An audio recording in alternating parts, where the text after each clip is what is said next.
श्री नानक अंगद गुरु अमरदास पद बंद रामदास अर्जन गुरु बार श्री हर गोबिंद हरि राय हर कृष्ण गुर तेग बहादुर चंद दसवें गोबिंद सिंह गुरु नमो चरण अरविंद जिसमें है अमृत ज्ञान है मानक भगत बैराग श्री गुरु ग्रंथ साहिब उदद बंदों कर अनुराग श्री गुर शब्द कमाए जिन जीते पंच विकार तिन संतन को बंदना सिर चरणन पर तार एक अंकार सतगुरु तिह प्रसाद सच होए वाहिगुरु जी की फतेह विघ्न विनाशन सोए वाहिगुरु जी की फतेह है विघ्न विनाशन सोए। सतनाम श्री वाहिगुरु साहिब जी चौपई निकस खालसा लोगड़ी तेला मार उतारा मोहकम सिंह पहुँचे छिन में खड़ग दुर्द कै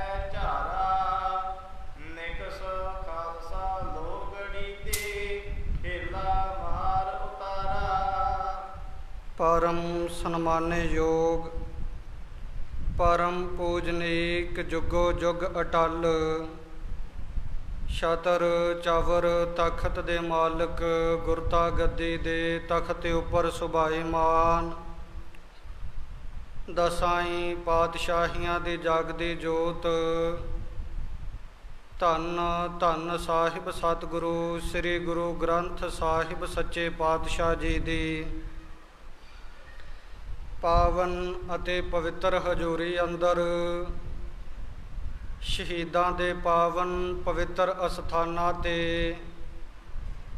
गुरु घर दी नित दी मर्यादा अनुसार गुर इतिहास लड़ीवार कथा विचार दे सुंदर दीवान सजे ने।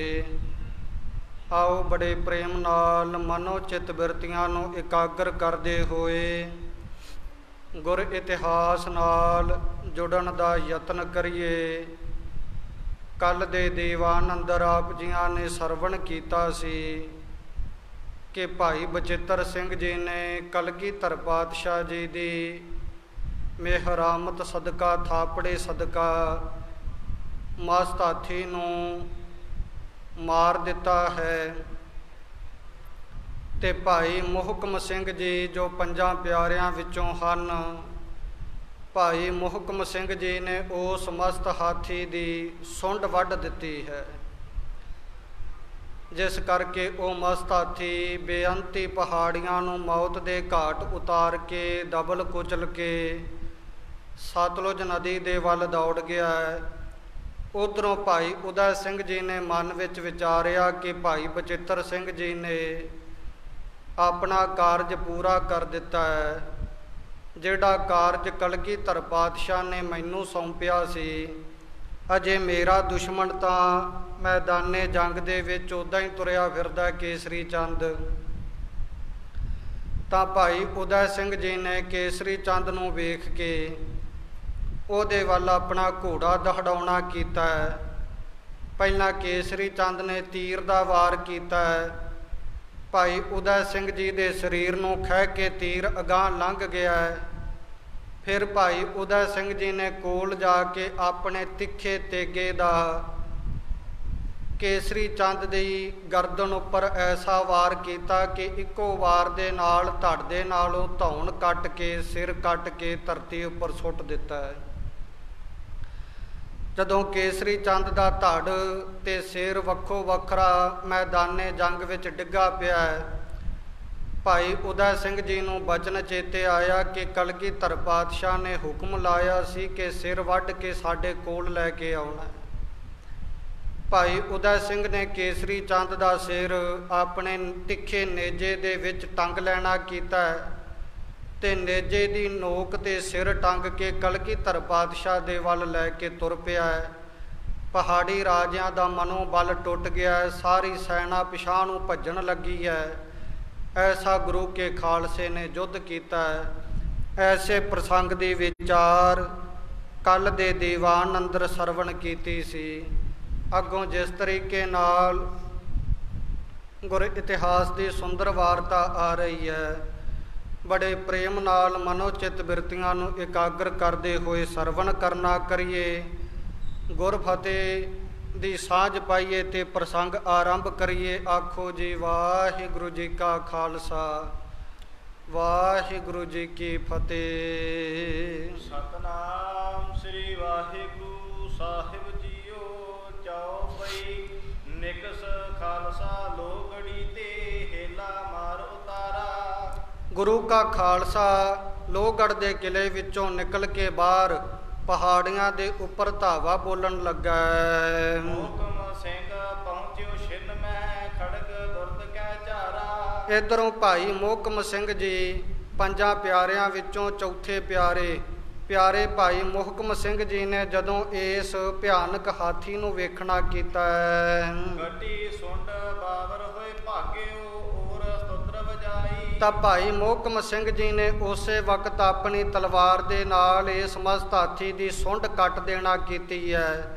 ਇਹ ਮਸਤ ਹਾਥੀ ਚੰਗਿਆੜਾ ਮਾਰਦਾ ਹੋਇਆ ਬਾਵਰਿਆਂ ਦੇ ਸਮਾਨ ਮਸਤਾਨਾ ਹੋ ਕਰਕੇ ਸਤਲੁਜ ਨਦੀ ਦੇ ਵੱਲ ਦੌੜ ਗਿਆ ਹੈ। ਪਹਾੜੀਆਂ ਨੇ ਯੁੱਧ ਕਰਨਾ ਬੰਦ ਕਰ ਦਿੱਤਾ ਹੈ। ਜਦੋਂ ਇਹਨਾਂ ਦਾ ਜਰਨੈਲ ਹੀ ਮੈਦਾਨੇ ਜੰਗ ਵਿੱਚ ਮਾਰਿਆ ਗਿਆ, ਕੇਸਰੀ ਚੰਦ ਮਸਤ ਹਾਥੀ, ਉਹ ਵੀ ਮਾਰਿਆ ਜਾ ਚੁੱਕਿਆ ਹੈ, ਤਾਂ ਇੱਦਾਂ ਇਹਨਾਂ ਪਹਾੜੀਆਂ ਦਾ ਮਨੋਬਲ ਟੁੱਟਣ ਕਰਕੇ ਇਹ ਸਾਰੇ ਪਿਛਾਂਹ ਨੂੰ ਭੱਜਣ ਲੱਗੇ ਹਨ।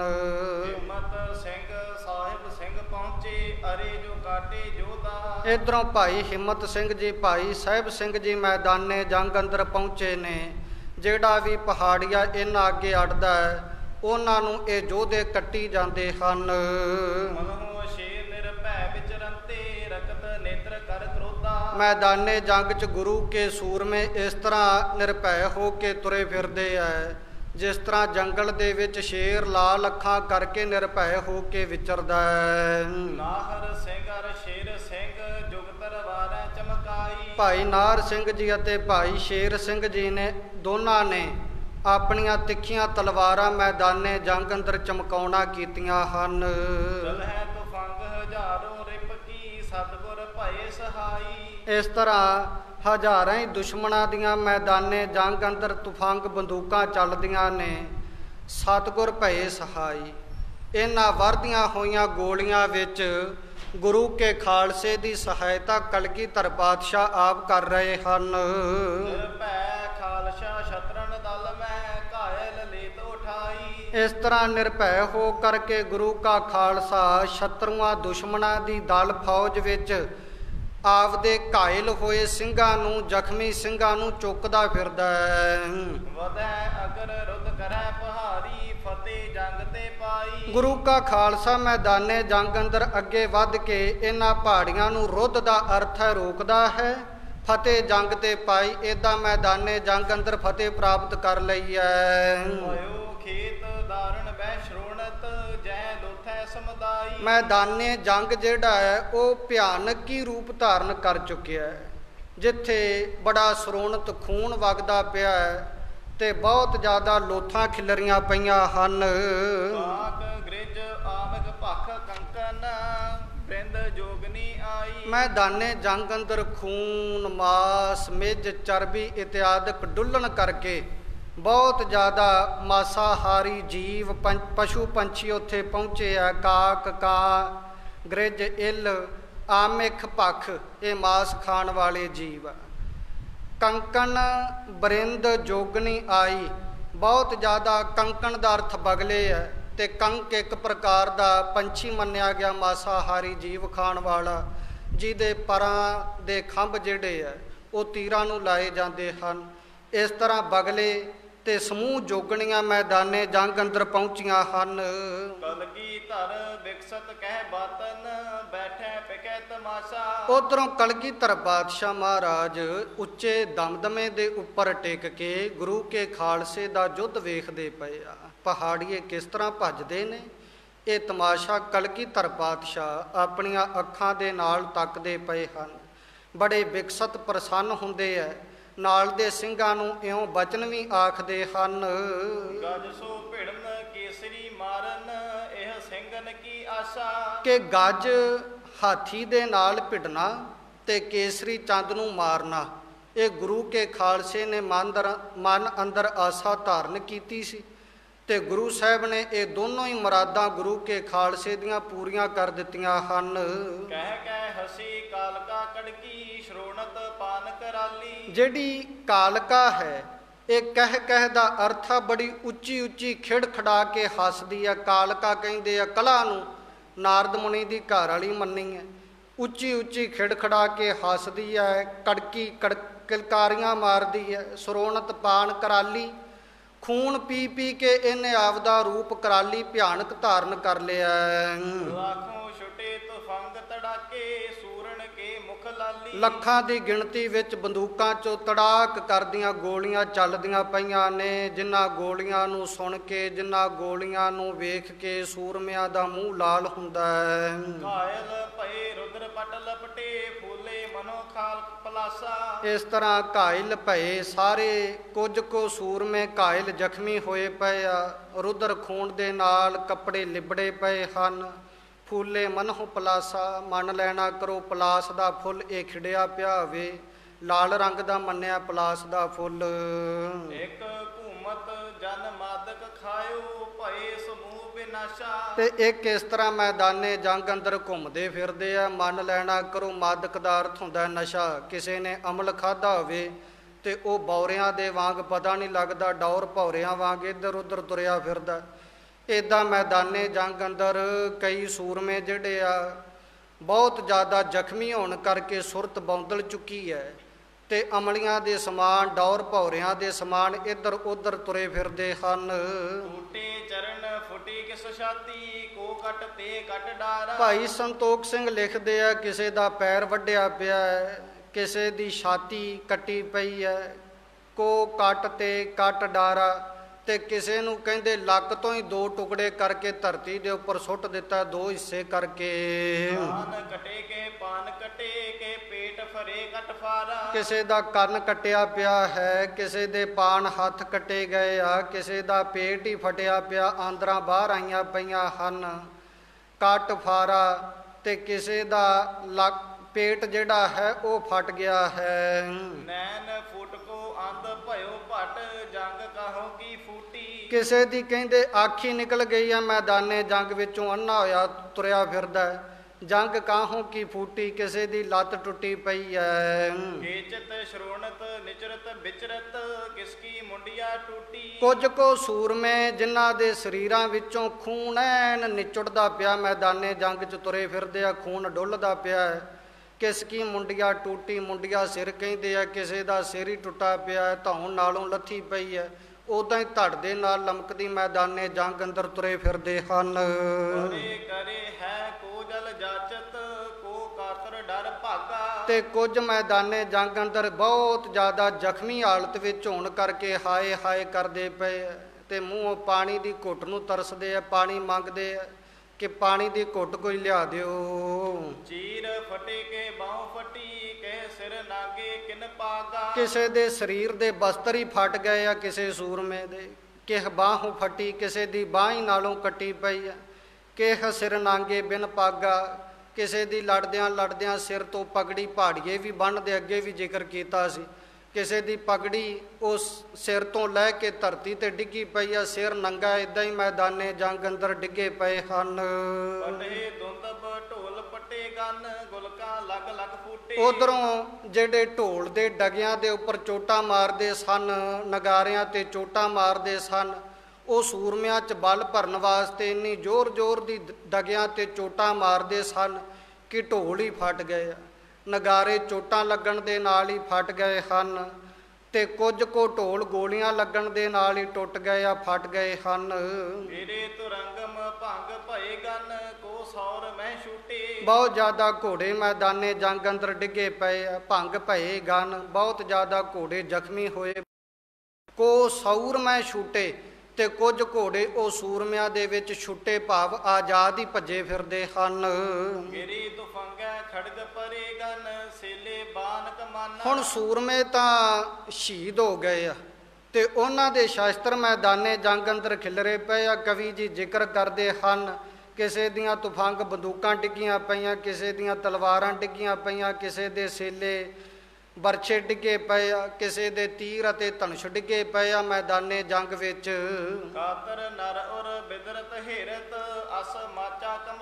ਭਾਈ ਸੰਤੋਖ ਸਿੰਘ ਫਰਮਾਉਂਦੇ, ਕਿੱਥੋਂ ਤੱਕ ਜ਼ਿਕਰ ਕਰੀਏ, ਐਸਾ ਘਮਸਾਨ ਦਾ ਯੁੱਧ ਹੋਇਆ ਮੈਦਾਨੇ ਜੰਗ ਜਿਹੜਾ ਭਿਆਨਕ ਰੂਪ ਧਾਰਨ ਕਰ ਗਿਆ, ਤੇ ਇੱਦਾਂ ਦਾ ਹਾਲ ਰਣ ਭੂਮੀ ਦਾ ਬਣ ਗਿਆ ਵੀ ਕਾਇਰ ਬੰਦਾ ਨਾ, ਜਿਹਦਾ ਦਿਲ ਹੀ ਥੋੜ੍ਹਾ ਹੈ, ਡਰਪੋਕ ਆ, ਉਹਦਾ ਤਾਂ ਵੇਖ ਕੇ ਹੀ ਛਾਤੀ ਬਾਹਰ ਨੂੰ ਆ ਜਾਊਗੀ। ਇੱਦਾਂ ਦਾ ਮੈਦਾਨੇ ਜੰਗ ਦਾ ਹਾਲ ਬਣ ਚੁੱਕਿਆ ਹੈ। ਇਸ ਤਰ੍ਹਾਂ ਸੂਰਮਿਆਂ ਦੇ ਮਨਾਂ ਵਿੱਚ ਕਿਸੇ ਪ੍ਰਕਾਰ ਦੀ ਕੋਈ ਹਵਸ਼ ਨਹੀਂ ਰਹਿ ਗਈ। जो आशिक होते हैं शहादत के वो जीना छोड़ देते हैं, खिलौना समझ कर जिस्म को खुशी से फोड़ देते हैं। ना तख्तों ना ताजों ना हूरों की हसरत है, अगर खुदा भी खुदाई दे तो वो भी मोड़ देते हैं। ਜਿਹੜਾ ਅਸਲੀ ਸੂਰਮਾ ਹੁੰਦਾ ਹੈ ਨਾ, ਉਹ ਜਦੋਂ ਰਣ ਤੱਤੇ ਵਿੱਚ ਲੜਦਾ ਹੈ ਤਾਂ ਉਹਦੇ ਅੰਦਰ ਕਿਸੇ ਪ੍ਰਕਾਰ ਦੀ ਕੋਈ ਕਾਮਨਾ ਰਹਿ ਨਹੀਂ ਜਾਂਦੀ। ਕਲਗੀਧਰ ਪਾਤਸ਼ਾਹ ਮਹਾਰਾਜ ਸਮਝਾਉਂਦੇ ਆ, ਇੱਕ ਉਹ ਮਨੁੱਖ ਜੀ ਦੇ ਹੱਥ ਵਿੱਚ ਤਲਵਾਰ ਪਕੜੀ ਹੋਵੇ ਤੇ ਮੈਦਾਨੇ ਜੰਗ ਅੰਦਰ ਲੜਦਾ ਪਿਆ ਹੋਵੇ, ਉਹਦੇ ਅੰਦਰ ਵੀ ਕੋਈ ਕਿਸੇ ਪ੍ਰਕਾਰ ਦੀ ਹਵਸ਼ ਨਹੀਂ ਰਹਿ ਜਾਂਦੀ। ਉਹਦਾ ਧਿਆਨ ਕੇਵਲ ਤੇ ਕੇਵਲ ਆਪਣੇ ਸਾਹਮਣੇ ਵਾਲੇ ਦੁਸ਼ਮਣ ਦੇ ਉੱਪਰ ਹੁੰਦਾ ਹੈ कि मैं ਇਹਦੇ ਉੱਪਰ ਵਾਰ ਕਰਨਾ ਤੇ ਇਹਦਾ ਵਾਰ ਬਚਾਉਣਾ, ਮੈਂ ਇਹਦੇ ਤੇ ਆਪਣੀ ਜਿੱਤ ਪ੍ਰਾਪਤ ਕਰਨੀ ਹੈ। ਇਹ ਇੱਕ ਸੂਰਮੇ ਦੇ ਮਨ ਅੰਦਰ ਟੀਚਾ ਮਿੱਥਿਆ ਹੁੰਦਾ ਹੈ। ਇਹ ਤੇ ਹੋ ਗਈ ਸੂਰਮੇ ਦੀ ਵਾਰਤਾ। ਤੇ ਦੂਜੇ ਪਾਸੇ ਜਿਹੜਾ ਉਹਨਾਂ ਸੂਰਮਿਆਂ ਦੀ ਰਚਨਾ ਨੂੰ ਕਾਵ ਰੂਪ ਦੇਣ ਵਾਲਾ ਕਵੀ ਹੁੰਦਾ ਹੈ ਨਾ, ਉਸ ਕਵੀ ਦੇ ਮਨ ਵਿੱਚ ਵੀ ਕੋਈ ਹੋਰ ਖਿਆਲ ਪੈਦਾ ਨਹੀਂ ਹੁੰਦਾ ਜਦੋਂ ਉਹ ਕਿਸੇ ਸੂਰਮੇ ਦੀ ਵਾਰਤਾ ਕਥਨ ਕਰਦਾ ਹੈ। ਜਿੱਥੇ ਵੀਰ ਰਸ ਆ ਜਾਵੇ, ਗੁੱਸਾ ਨਹੀਂ ਵੀਰ ਰਸ, ਉੱਥੇ ਬਾਕੀ ਦੇ ਵਿਕਾਰ ਛੇਤੀ ਕੀਤਿਆਂ ਆਉਂਦੇ ਨਹੀਂ ਹਨ। ਜਿਸ ਤਰੀਕੇ ਨਾਲ ਕਲਗੀਧਰ ਪਾਤਸ਼ਾਹ ਆਪਣੀ ਰਚਨਾ ਵੀਰ ਰਸੀ ਰਚਨਾ ਦਸਮ ਗ੍ਰੰਥ ਦੇ ਵਿੱਚ ਇਹ ਸ਼ਬਦ ਲਿਖਦੇ ਆ, ਬੜਾ ਮਹੱਤਵਪੂਰਨ ਅਤੇ ਪ੍ਰਸਿੱਧ ਹੈ। ਦਸਮ ਕਥਾ ਭਾਗਵਤ ਕੀ ਭਾਖਾ ਕਰੀ ਬਣਾਏ, ਅਵਰ ਵਾਸਨਾ ਨਾਹੇ ਸੰਗ ਧਰਮ ਜੁੱਧ ਕੇ ਚਾਏ। ਹੋਰ ਕੋਈ ਵਾਸਨਾ ਨਹੀਂ, ਕੇਵਲ ਤੇ ਕੇਵਲ ਧਰਮ ਯੁੱਧ ਨੂੰ ਮੁੱਖ ਰੱਖਿਆ। ਇਸੇ ਤਰੀਕੇ ਨਾਲ ਜਿਹੜਾ ਸੂਰਮਾ ਹੁੰਦਾ ਹੈ ਨਾ, ਉਹ ਜਦੋਂ ਮੈਦਾਨੇ ਜੰਗ ਅੰਦਰ ਲੜਦਾ ਹੈ ਤੇ ਉਹਦੀਆਂ ਬਾਕੀ ਸਾਰੀਆਂ ਹੀ ਜੋ ਹਵਿਸ਼ਾਂ ਹੁੰਦੀਆਂ ਨੇ, ਆਸਾਂ ਹੁੰਦੀਆਂ ਨੇ, ਉਹ ਸਾਰੀਆਂ ਮਿਟ ਜਾਂਦੀਆਂ ਨੇ। ਉਹਦਾ ਕੇਵਲ ਤੇ ਕੇਵਲ ਸਾਹਮਣੇ ਵਾਲੇ ਦੁਸ਼ਮਣ ਦੇ ਉੱਪਰ ਹੀ ਕੇਂਦਰਿਤ ਹੁੰਦਾ ਹੈ ਖਿਆਲ।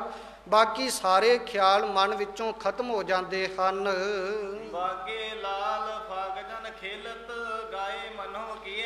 ਸੂਰਮਿਆਂ ਦੇ ਪਾਏ ਹੋਏ ਕੱਪੜੇ ਲਾਲ ਹੋ ਗਏ ਆ ਤੇ ਇਸ ਤਰ੍ਹਾਂ ਇੱਕ ਦੂਜੇ ਨਾਲ ਜੰਗ ਲੜਦੇ ਪਏ ਆ। ਮੰਨ ਲਓ ਫਾਗ ਦਾ ਅਰਥ ਹੈ ਹੋਲੀ ਖੇਡਦੇ ਪਏ ਹੋਣ।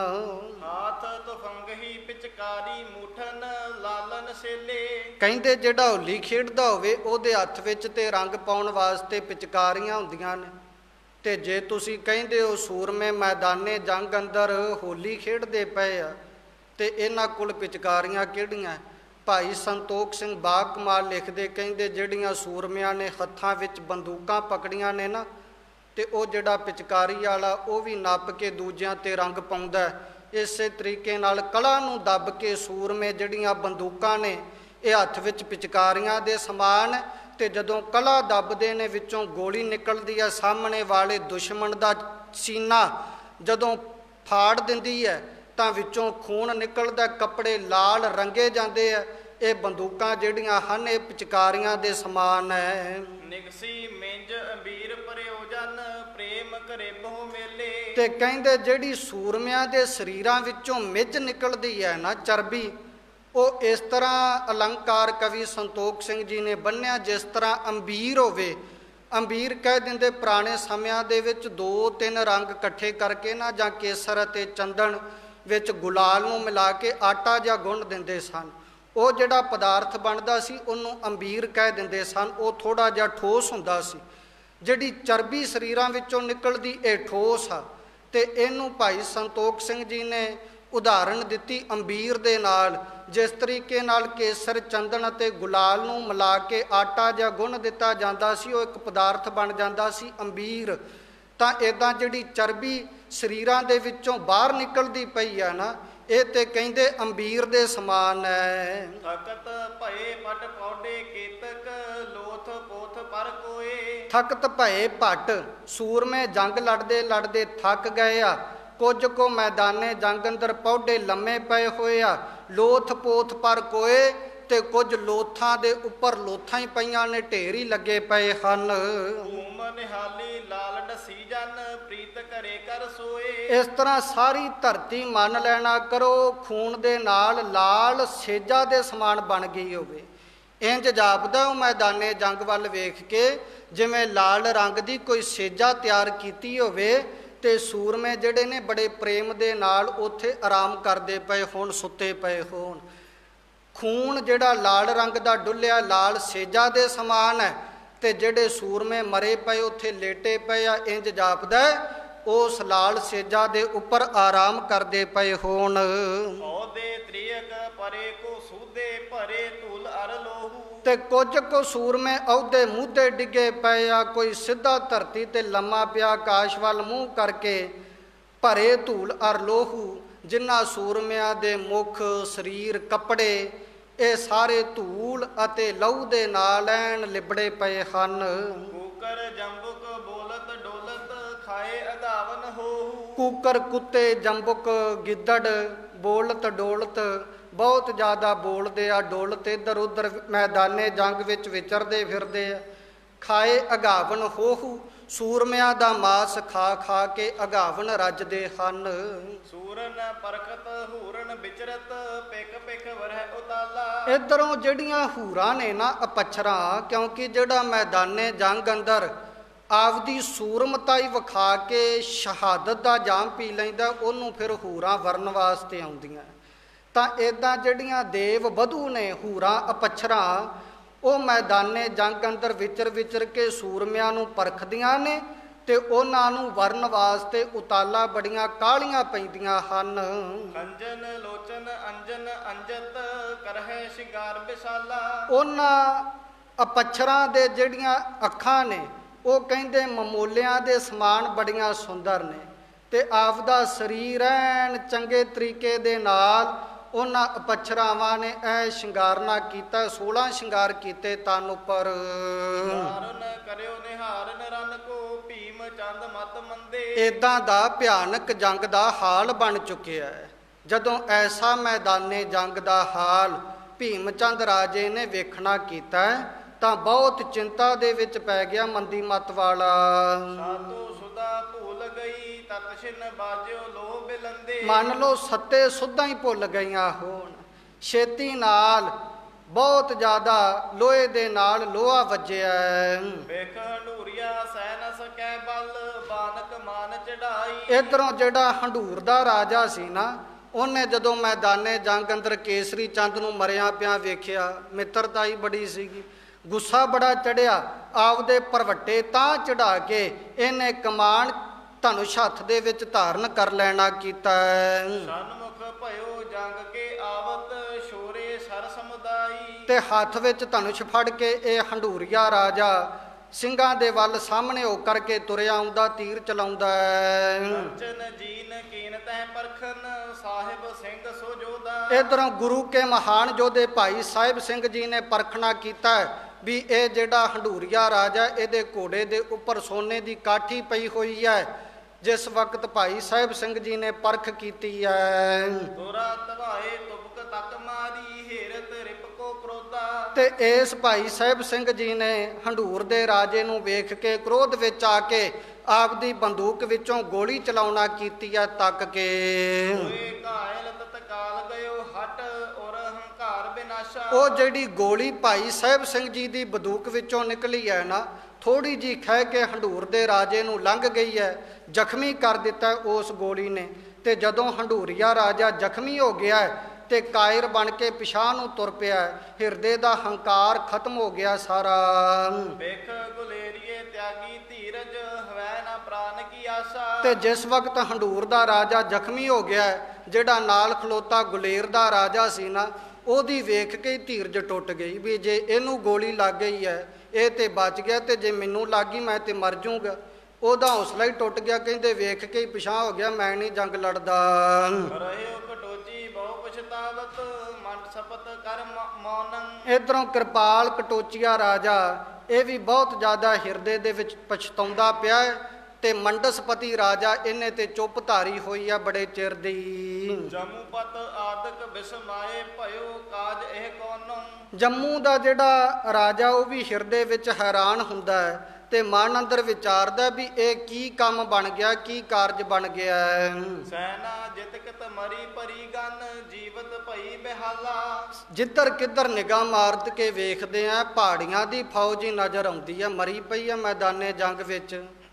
ਤੇ ਜਿਹੜੇ ਜਿਉਂਦੇ ਮਾੜੇ ਮੋਟੇ ਬਚੇ ਆ, ਉਹਨਾਂ ਨੂੰ ਉਦਾਂ ਹੀ ਸੁੱਧ ਕੋਈ ਨਹੀਂ ਗੀ, ਬੇਹਾਲ ਹੋਏ ਤੁਰੇ ਫਿਰਦੇ ਆ ਮੈਦਾਨੇ ਜੰਗ ਵਿੱਚ। ਕਹਾ ਭਇਓ ਇਹ ਕਿਨੇ ਸੰਘਾਰੇ ਲੋਥ ਲੋਥ ਪਰ ਜਾਲਾ। ਕਿਰਪਾਲ ਕਟੋਚੀਆ ਮਨ 'ਚ ਸੋਚਦਾ ਹੈ ਵੀ ਇੰਨੇ ਸੈਨਾ ਸਾਡੀ ਮਾਰ ਕਿੰਨੇ ਦਿੱਤੀ ਹੈ, ਲੋਥਾਂ ਦੇ ਉੱਪਰ ਲੋਥਾਂ ਚਾੜ ਕੇ ਰੱਖ ਦਿੱਤੀਆਂ ਹੈ, ਗੁਰੂ ਕੇ ਸਿੰਘ ਧਿਆਈ ਥੋੜੇ ਜੇ ਸਨ, ਇੰਨੀ ਸਾਡੀ ਸੈਨਾ ਕਿੰਨੇ ਮਾਰ ਦਿੱਤੀ ਮੈਦਾਨੇ ਜੰਗ ਵਿੱਚ।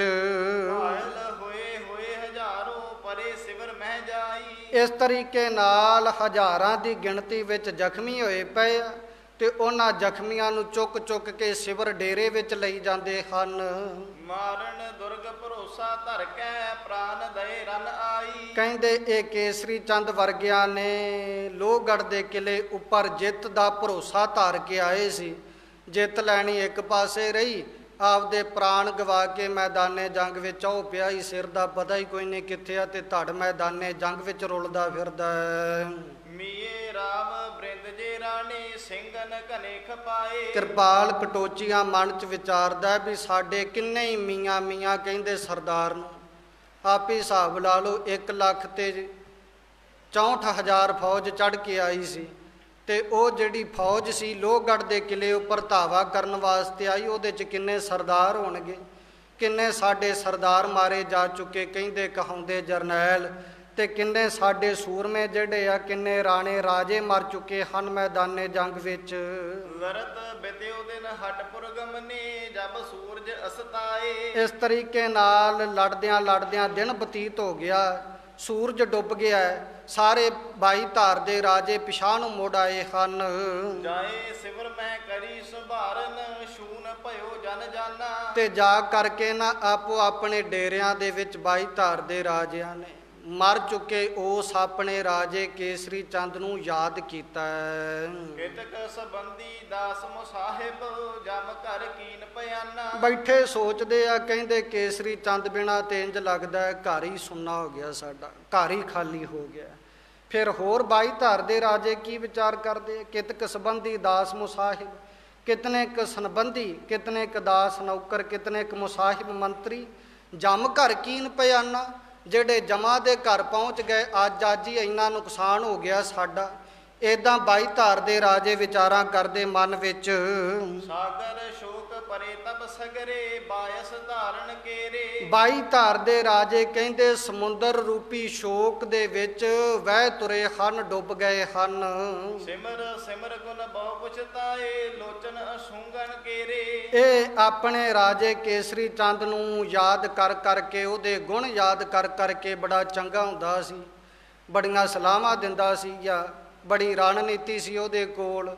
ਉਹ ਅੱਜ ਮਰ ਗਿਆ। ਇੱਦਾਂ ਇਹ 22 ਧਾਰ ਦੇ ਰਾਜੇ ਉਸ ਕੇਸਰੀ ਚੰਦ ਦੇ ਗੁਣਾਂ ਨੂੰ ਯਾਦ ਕਰਦੇ ਹੈ, ਆਪਦੀਆਂ ਅੱਖਾਂ ਦੇ ਵਿੱਚੋਂ ਹੰਝੂ ਕੇਰਦੇ ਹਨ।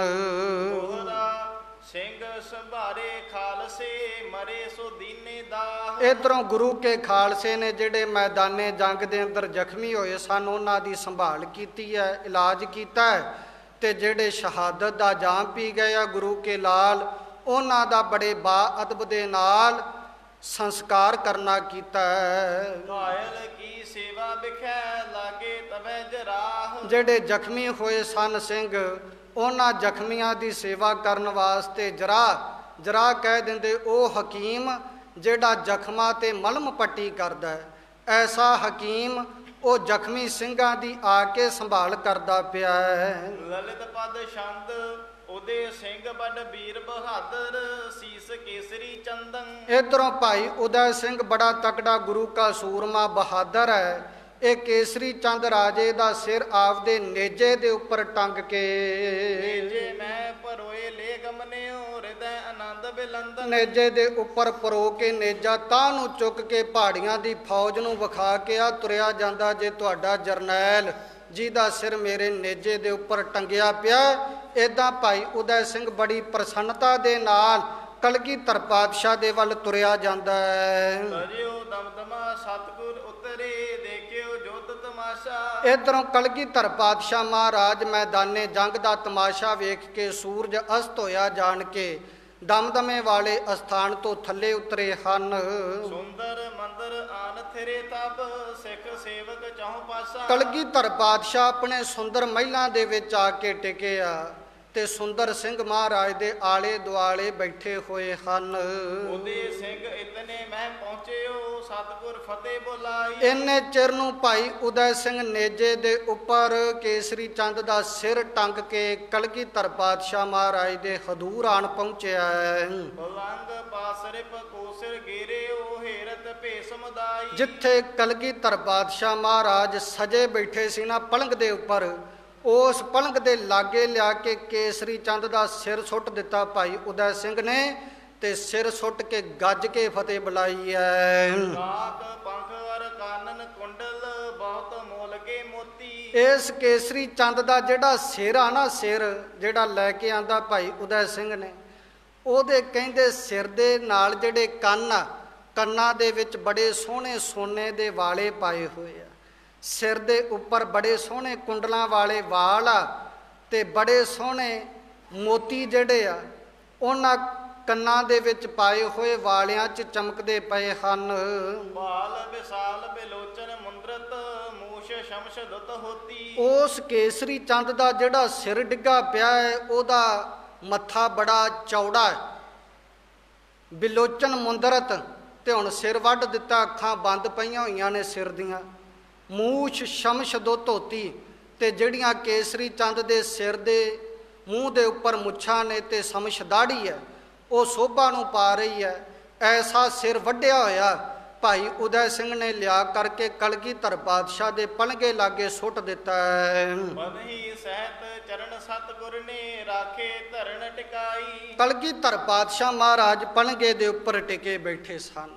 ਚਰਨਾਂ ਦੇ ਵਿੱਚ ਮਹਾਰਾਜ ਨੇ ਪਨਹੀ ਜੁੱਤੀ ਪਾਈ ਹੋਈ ਹੈ, ਤੇ ਉਹ ਜੁੱਤੀ ਵਾਲੇ ਚਰਨ ਕਲਗੀਧਰ ਪਾਤਸ਼ਾਹ ਨੇ ਧਰਤੀ ਦੇ ਉੱਪਰ ਰੱਖੇ ਹੋਏ ਹਨ। ਬੈਠੇ ਹੋਤੇ ਪ੍ਰਿਅੰਕਰ ਉਚਰ ਪਰ ਜੁਗਮ ਜੰਗ ਲਟਕਾਈ। ਕਹਿੰਦੇ ਕਲਗੀਧਰ ਪਾਤਸ਼ਾਹ ਮਹਾਰਾਜ ਨਾ ਸੁੰਦਰ ਪਲੰਗੇ ਦੇ ਉੱਪਰ ਬੈਠੇ ਹੋਏ ਸੀ, ਤੇ ਆਪਦੀਆਂ ਜੰਗ ਨਾਮ ਹੈ ਲੱਤਾਂ ਦਾ, ਦੋਨੋਂ ਲੱਤਾਂ ਧਰਤੀ ਵੱਲ ਨੂੰ ਲਮਕਾਈਆਂ ਹੋਈਆਂ ਸਨ, ਜਿਹੜੇ ਮਹਾਰਾਜ ਦੇ ਚਰਨ ਸੀ ਉਹ ਧਰਤੀ ਦੇ ਨਾਲ ਲੱਗੇ ਪਏ ਸਨ। ਪਰਿਓ ਪਿਖਿਓ ਸਿਰ ਪਨਹੀ ਜੁਤ ਪਗ ਠਕਰਾਇਓ ਬਚ ਭਾਖਾ। ਜਦੋਂ ਕਲਗੀਧਰ ਪਾਤਸ਼ਾਹ ਮਹਾਰਾਜ ਇਸ ਅਵਸਥਾ ਵਿੱਚ ਬੈਠੇ ਸੀ ਤੇ ਕੇਸਰੀ ਚੰਦ ਦਾ ਸਿਰ ਆਪਦੇ ਪਲੰਘੇ ਲਾਗੇ ਡਿੱਗਾ ਪਿਆ ਵੇਖਿਆ, ਮਹਾਰਾਜ ਨੇ ਆਪਦਾ ਚਰਨ ਜੁੱਤੀ ਵਾਲਾ ਉਸ ਕੇਸਰੀ ਚੰਦ ਦੇ ਸਿਰ ਦੇ ਨਾਲ ਮਾਰਿਆ। ਉਹਦੇ ਸਿਰ ਨੂੰ ਠੋਕਰ ਮਾਰ ਕੇ ਮਹਾਰਾਜ ਨੇ ਬਚਨ ਕੀਤਾ ਆਪਦੇ ਮੁਖਾਰਬਿੰਦ ਤੋਂ, ਦੁਸ਼ਟ ਹੋ ਸਿੰਘ ਨਛਤਰ ਭਲੇ ਜੁਦ ਮੈਂ ਰਾਖਾ। ਮਹਾਰਾਜ ਨੇ ਬਚਨ ਕੀਤਾ, ਇਹ ਬੜਾ ਦੁਸ਼ਟ ਸੀਗਾ, ਸਿੰਘਾਂ ਦਾ ਸ਼ਤਰੂ ਦੁਸ਼ਮਣ ਸੀ, ਬੜੀਆਂ ਵਿਉਂਤਾਂ ਘੜਦਾ ਸੀਗਾ ਸਿੰਘਾਂ ਦੇ ਖਿਲਾਫ। ਅੱਜ ਇਹਦਾ ਸਿਰ ਆ ਪਿਆ ਸਾਡੇ ਚਰਨਾਂ ਦੇ ਵਿੱਚ। ਮਹਾਰਾਜ ਨੇ ਆਪਦੇ ਚਰਨ ਦੇ ਨਾਲ ਠੋਕਰ ਮਾਰ ਕੇ ਜੁੱਤੀ ਦੀ ਉਹਦਾ ਸਿਰ ਕੇਸਰੀ ਚੰਦ ਦਾ ਪਰੇ ਰੇੜ ਦਿੱਤਾ ਹੈ ਤੇ ਨਾਲ ਐਸੇ ਬਚਨ ਕੀਤੇ ਆ ਕਿ ਗੁਰੂ ਕੇ ਸਿੰਘਾਂ ਨੇ ਅੱਜ ਮੈਦਾਨੇ ਜੰਗ ਅੰਦਰ ਇਹਨੂੰ ਘੇਰ ਲੈਣਾ ਕੀਤਾ, ਮਾਰ ਦਿੱਤਾ ਹੈ। ਉਚਿਤ ਮਾਰਬੇ ਮਾਰਿਓ ਅਰਕੋ ਇਮ ਸਭ ਦੁਸ਼ਟ ਨਬੇਰੇ। ਇਹ ਜਿਹੜਾ ਦੁਸ਼ਮਣ ਸੀ ਇਹ ਮਾਰਨ ਦੇ ਯੋਗ ਸੀਗਾ ਤੇ ਗੁਰੂ ਕੇ ਸਿੰਘਾਂ ਨੇ ਭਾਈ ਉਦੈ ਸਿੰਘ ਨੇ ਅੱਜ ਮਾਰ ਦਿੱਤਾ। ਏਦਾਂ ਇਹ ਦੁਸ਼ਟ ਦਾ ਕਾਰਜ ਅੱਜ ਨਿਬੜ ਗਿਆ ਹੈ। ਉਹਦੇ ਸਿੰਘ ਕਰ ਜੋਰ ਬਖਾਨਾ ਆਪ ਪ੍ਰਤਾਪ ਉਚੇਰੋ। ਭਾਈ ਉਦੈ ਸਿੰਘ ਜੀ ਨੇ ਨਿਮਰਤਾ ਵਿੱਚ ਆ ਕੇ ਆਖਿਆ, ਪਾਤਸ਼ਾਹ ਜੀ ਉਹ ਸਾਡੇ ਵਿੱਚ ਕੀ ਸਮਰੱਥਾ ਹੈ, ਇਹ ਤੇ ਤੁਹਾਡੇ ਗੁਰ ਪ੍ਰਤਾਪ ਸਦਕਾ ਹੀ ਇਹੋ ਜਿਹੇ ਦੁਸ਼ਮਣਾਂ ਦੇ ਉੱਪਰ ਜਿੱਤ ਪ੍ਰਾਪਤ ਕੀਤੀ ਹੈ। ਇਤਨੇ ਮੈਂ ਬਚਿੱਤਰ ਸਿੰਘ ਪਹੁੰਚਿਓ ਗੁਰਪਦ ਬੰਧਨ ਠਾਨੀ। ਇੰਨੇ ਚਿਰ ਨੂੰ ਦੂਜਾ ਗੁਰੂ ਕਾ ਜਰਨੈਲ ਭਾਈ ਬਚਿੱਤਰ ਸਿੰਘ ਇਹ ਵੀ ਪਹੁੰਚ ਗਿਆ, ਆ ਕੇ ਸਤਿਗੁਰਾਂ ਦੇ ਚਰਨਾਂ ਵਿੱਚ ਫਤਿਹ ਬੁਲਾਉਣਾ ਕੀਤੀ, ਸਿਰ ਝੁਕਾਉਣਾ ਕੀਤਾ ਹੈ। ਫਤਿਹ ਬੁਲਾਏ ਵਾਹਿਗੁਰੂ ਜੀ ਕੀ ਹੁਤੇ ਜੇ ਸਿੱਖ ਤਿਸ ਥਾਨੀ। ਜਿਤਨੇ ਸਿੰਘ ਉਸ ਜਗ੍ਹਾ ਤੇ ਟਿਕੇ ਸਨ ਭਾਈ ਬਚਿੱਤਰ ਸਿੰਘ ਨੇ ਸਾਰਿਆਂ ਵੱਲ ਹੱਥ ਜੋੜ ਕੇ ਫਤਿਹ ਬੁਲਾਉਣਾ ਕੀਤੀ ਹੈ। ਸਾਹਿਬ ਸਿੰਘ ਹਿੰਮਤ ਸਿੰਘ ਆਇਓ ਮੋਹਕਮ ਸਿੰਘ ਸੁਜਾਨਾ। ਸਾਰੇ ਸਿੰਘ ਮਹਾਰਾਜ ਦੇ ਪਾਸ ਪਹੁੰਚਦੇ ਆ, ਭਾਈ ਸਾਹਿਬ ਸਿੰਘ ਜੀ, ਭਾਈ ਹਿੰਮਤ ਸਿੰਘ ਜੀ, ਭਾਈ ਮੋਹਕਮ ਸਿੰਘ ਜੀ ਜੋ ਸੁਜਾਨਾ ਬੜੇ ਸਿਆਣੇ ਐ। ਇਨ ਤੇ ਆਦ ਆਏ ਕੀਏ ਦਰਸ਼ਨ ਕਰ ਔਰ ਆਨੰਦ ਮਹਾਨਾ। ਇਹ ਤੋਂ ਇਲਾਵਾ ਹੋਰ ਸਮੂਹ ਸਿੰਘ ਸਤਿਗੁਰਾਂ ਦੀ ਹਜ਼ੂਰੀ ਵਿੱਚ ਪਹੁੰਚੇ ਹਨ। ਆ ਕੇ ਉਹਨਾਂ ਸਿੰਘਾਂ ਨੇ ਸਤਿਗੁਰਾਂ ਦੇ ਦਰਸ਼ਨ ਕਰਕੇ ਹਿਰਦੇ ਵਿੱਚ ਆਨੰਦ ਧਾਰਨ ਕੀਤਾ ਹੈ। ਗੱਜ ਕੀ ਬਾਤ ਕਹੀ ਤਬ ਸਗਰੀ ਇਮ ਦਲ ਰਿਪਨ ਖਪਾਇਓ। ਸਿੰਘਾਂ ਨੇ ਆ ਕਰਕੇ ਕਲਗੀਧਰ ਪਾਤਸ਼ਾਹ ਮਹਾਰਾਜ ਨੂੰ ਸਾਰੀ ਹਾਥੀ ਦੀ ਵਾਰਤਾ ਦੱਸੀ। ਮਹਾਰਾਜ ਏਦਾਂ ਹਾਥੀ ਦਾ ਮੁਕਾਬਲਾ ਭਾਈ ਬਚਿੱਤਰ ਸਿੰਘ ਨੇ ਕੀਤਾ ਸੀ ਤੇ ਉਸ ਹਾਥੀ ਨੇ ਫਿਰ ਪਹਾੜੀਆਂ ਦੀ ਸੈਨਾ ਕਿਵੇਂ ਖਪਾਈ, ਉਹ ਸਾਰਾ ਹਾਲ ਸਿੰਘਾਂ ਨੇ ਸੁਣਾਉਣਾ ਕੀਤਾ ਹੈ। ਦੂਤੀ ਦਿਸ਼ਾ ਤੇ ਹੱਤੈ ਖਾਲਸਾ ਗਜਬ ਤੇ ਨਹੁ ਪਰ ਆਇਓ। ਮਹਾਰਾਜ ਇੱਕ ਪਾਸੇ ਮਸਤ ਹਾਥੀ ਪਹਾੜੀਆਂ ਦੀ ਸੈਨਾ ਦੱਬੀ ਕੁਚਲੀ ਜਾਂਦਾ ਸੀ, ਦੂਜੀ ਦਿਸ਼ਾ ਵੱਲ ਮਹਾਰਾਜ ਗੁਰੂ ਕਾ ਖਾਲਸਾ ਬੜੇ ਗਜ਼ਬ ਦੇ ਨਾਲ ਕਮਾਲ ਦੇ ਨਾਲ ਧਾਵਾ ਬੋਲਦਾ ਸੀ ਉਹਨਾਂ ਪਹਾੜੀਆਂ ਉੱਪਰ।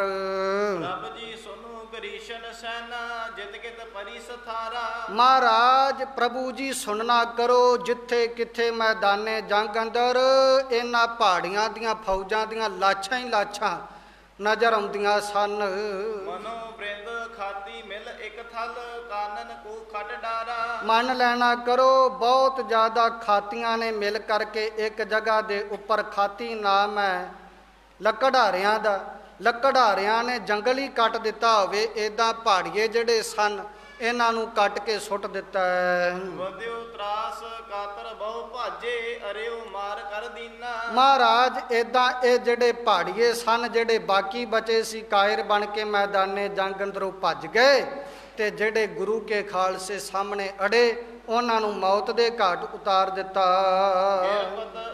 ਸਾਹਾਰ ਕਰ ਜਨ ਦੰਤਨ ਤ੍ਰਿਣ ਲੀਨਾ। ਮਹਾਰਾਜ ਉਹ ਜਿਹੜੇ ਪਹਾੜੀ ਰਾਜੇ ਸਨ ਉਹਨਾਂ ਦੇ ਹਿਰਦੇ ਵਿੱਚੋਂ ਤੇ ਉਤਸ਼ਾਹ ਹੀ ਟੁੱਟ ਗਿਆ। ਉਹਨਾਂ ਦੇ ਮੂੰਹ ਵਿੱਚ ਇਸ ਤਰ੍ਹਾਂ ਡੱਕਾ ਪਾ ਲਿਆ, ਸੋਚੀ ਪੈ ਗਏ ਵੀ ਹੁਣ ਜੰਗ ਲੜੀਏ ਕਿ ਪਿਛਾਂਹ ਮੁੜੀਏ। ਏਦਾਂ ਮੂੰਹ 'ਚ ਜਿਵੇਂ ਕਿਸੇ ਨੇ ਕੱਖ ਪਾ ਕੇ ਸੋਚੀ ਨਹੀਂ ਪਿਆ ਹੁੰਦਾ ਕੋਈ, ਮਹਾਰਾਜ ਏਦਾਂ ਸੋਚੀ ਪੈ ਗਏ ਹਨ। ਇਹਦੇ ਆਦਿਕ ਸਭ ਸਿੰਘ ਸੁਨਾਵਤ ਆਨੰਦ ਕੋ ਉਪਜੰਤੇ। ਇਸ ਤੋਂ ਇਲਾਵਾ ਗੁਰੂ ਕੇ ਸਿੰਘ ਵੱਧ ਚੜ ਕੇ ਮਹਾਰਾਜ ਨੂੰ ਇਹ ਪ੍ਰਸੰਗ ਸੁਣਾਉਂਦੇ ਐ ਤੇ ਹਿਰਦੇ ਵਿੱਚ ਆਨੰਦ ਪੈਦਾ ਕਰਦੇ ਆ ਸਤਿਗੁਰਾਂ ਦੇ।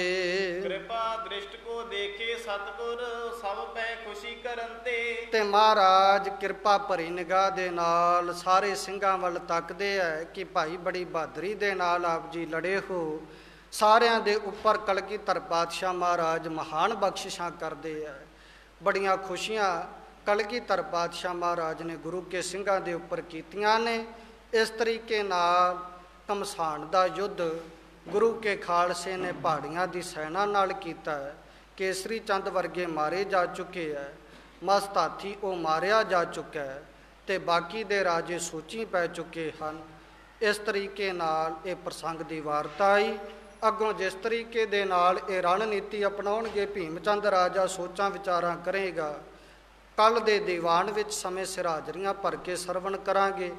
ਵਿਚਾਰ ਕਰਦੇ ਹਾਂ ਤੁੱਛ ਬੁੱਧੀ ਨਾਲ ਭੁੱਲਾਂ ਗਲਤੀਆਂ ਹੋ ਜਾਣੀਆਂ ਸੁਭਾਵਿਕ ਹਨ ਜੀ। ਸਤਿਗੁਰੂ ਮਹਾਰਾਜ ਆਪ ਗੁਰੂ ਰੂਪ ਸੰਗਤ ਬਖਸ਼ਣੇ ਜੋਗੋ ਬਖਸ਼ ਲੈਣਾ। ਅਗਾਂਹ ਵਾਸਤੇ ਸਮਤ ਬਖਸ਼ਿਓ। 2 ਪੰਕਤੀਆਂ ਪੜ੍ਹ ਕੇ ਸਮਾਪਤੀ ਹੈ। ਇਤਿਆਦਕ ਸਭ ਸਿੰਘ ਸੁਨਾਵਤ ਆਨੰਦ ਕੋ ਉਪਜੰਤੇ ਕਿਰਪਾ ਦ੍ਰਿਸ਼ਟ ਕੋ ਦੇਖੇ ਸਤਿਗੁਰ ਸਭ ਪਰ ਖੁਸ਼ੀ ਕਰੰਤੇ।